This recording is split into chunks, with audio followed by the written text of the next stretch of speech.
Imagine setting up your perfect survival camp with a cozy tent, a warm fire, and a refreshing stream nearby, creating an absolutely amazing camping scene. However, beneath this picture-perfect surface lies a hidden danger, a ghost camp of unseen threats that are lurking directly underneath your sleeping bag. Your survival is truly an intricate environmental engineering problem where your own biological waste and your precious water supply are constantly battling for the same limited space. This silent, deadly struggle occurs within the soil right under your feet, a critical battleground you must understand to prevent a catastrophic health crisis.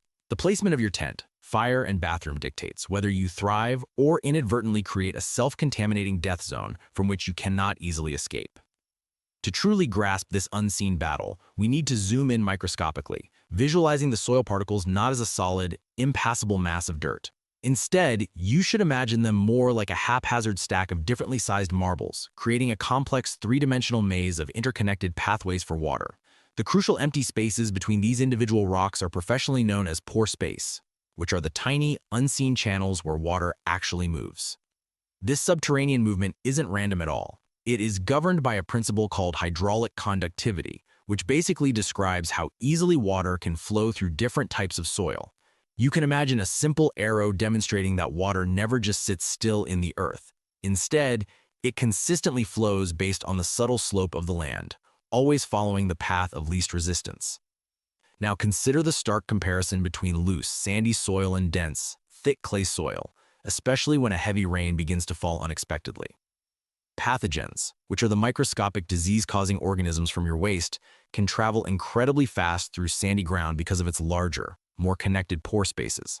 This is like an underground superhighway for bacteria that allows them to spread quickly and contaminate a wide area after just one storm event. On the other hand, thick clay soil with its tiny, less interconnected pores significantly slows this dangerous movement, acting as a natural, but imperfect, filter.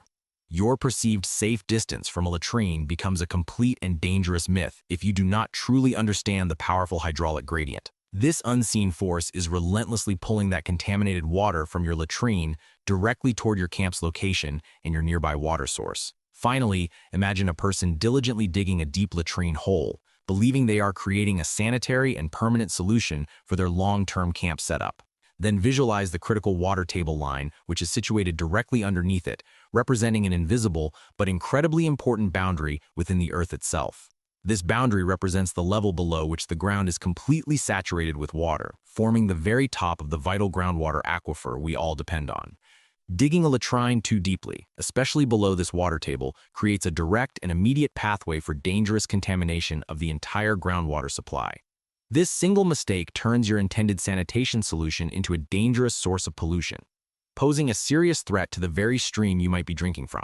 Understanding how the ground moves water is the first step toward survival, but now we have to look at how that same water carries waste. Imagine a top-down aerial view of your camp.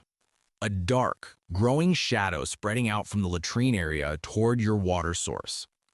This visual representation shows how pathogens like Giardia or various harmful bacteria move through the soil in a predictable shape. Environmental engineers call this expanding polluted zone a contaminant plume, which grows larger and more dangerous every single day. This invisible underground movement carries disease-causing organisms directly into the surrounding environment, and the plume acts like a silent, creeping threat slowly reaching towards your camp's vital water sources. Understanding this hidden danger is absolutely crucial for maintaining a healthy and safe outdoor living space. Now let's look at a gray water area where someone is washing dishes or perhaps dumping soapy water near your camp. You might think this area is relatively harmless, but it is technically more dangerous than the actual toilet area. Gray water contains food scraps, soap, and other organic materials that seem innocent enough on the surface. However, these organic materials become a feast for tiny microbes living in the soil, which consume them rapidly. As these microbes break down the food scraps, they use up a lot of the available oxygen in the soil.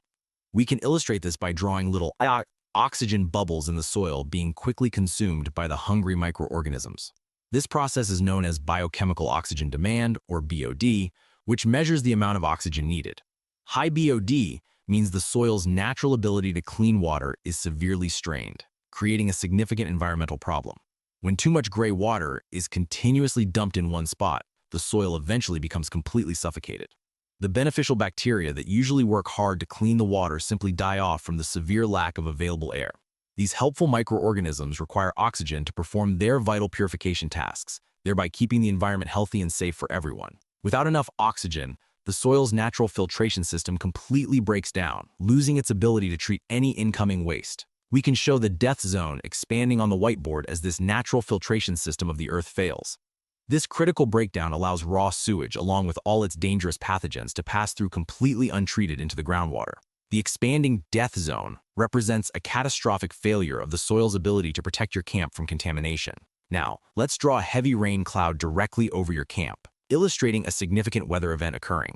When rainwater begins to fall, it creates what we call the flushing effect, which is a truly dangerous phenomenon for your camp. This rainwater does not just wash away surface dirt, it actively pushes accumulated toxins deep into the soil layers. All the pathogens from the latrine and the untreated gray water are driven downwards with immense force. This contaminated water then moves straight into your drinking supply, which is an incredibly serious and immediate threat. The flushing effect essentially accelerates the spread of pollution, making your camp's water unsafe very quickly. This highlights the critical importance of proper waste management, even during seemingly clean conditions, to ensure safety. You might think your camp is clean because the surface looks good, but the invisible plume of death is already moving toward your only water source. So we need to use engineering principles to redesign your entire survival camp. We are going to draw a big V shape, with the very tip of that V representing your crucial water source. Your living area, where you eat and sleep, will be strategically placed on the two arms of this V, keeping it safely elevated and far from contamination. The waste zone, where all human and camp waste will be deposited, must be located at the bottom of the V, ensuring maximum distance. This lower elevation also helps keep contaminants away from your clean water supply, which is absolutely vital for your continued long-term health. This clever design clearly demonstrates how physical distance and elevation differences work together, keeping that dangerous contaminant plume far from your clean water. Understanding the natural flow of water and gravity, known as the hydraulic gradient, is fundamental for preventing disease spread in any long-term situation. Ignoring these basic environmental engineering principles can quickly turn a minor camp inconvenience into a widespread and deadly health crisis affecting everyone in your group. Now, let's sketch out a biofilter hack, which is a simple yet effective environmental engineering solution for your camp's waste management. You should dig a shallow trench, not a deep one, and then fill it with leaves and other readily available organic debris. This significantly helps the top layer of soil process harmful pathogens much faster, effectively breaking down your waste and protecting your health. It's actually a common and dangerous mistake to dig deeper trenches for waste disposal, because you really want the biologically active layer of soil. That layer should do the heavy lifting of cleaning your wastewater, so it is crucial to keep your waste trench shallow. Recent studies and field observations consistently show that the top 6 to 12 inches of soil possess the highest microbial activity for effective pathogen reduction. Deeper digging unfortunately bypasses this crucial biological zone, pushing contaminants into less active soil layers where they can persist for much longer periods. Let's now make a final master plan of a perfectly engineered survival camp, integrating all critical environmental principles we discussed today. We need to recap the 3 biggest engineering rules that will keep you healthy and safe during any long-term survival event you might face. First, hydraulic gradient refers to the direction and speed of water flow through the soil, ensuring waste moves away from your clean water sources. Next, we have soil porosity, which describes the amount of space between soil particles, directly impacting how quickly contaminants can move underground through the soil. Different soil types, like sand versus clay, exhibit vastly different porosities, which will directly affect your overall waste management strategies. Finally, pathogen loading is the concentration of disease-causing microorganisms in your waste, which we must minimize and manage effectively through proper disposal techniques. We really encourage all of you to stop thinking like traditional campers and instead start thinking like skilled environmental engineers in the field. This new mindset is crucial if you truly want to stay healthy and thrive during a long-term survival event of any kind.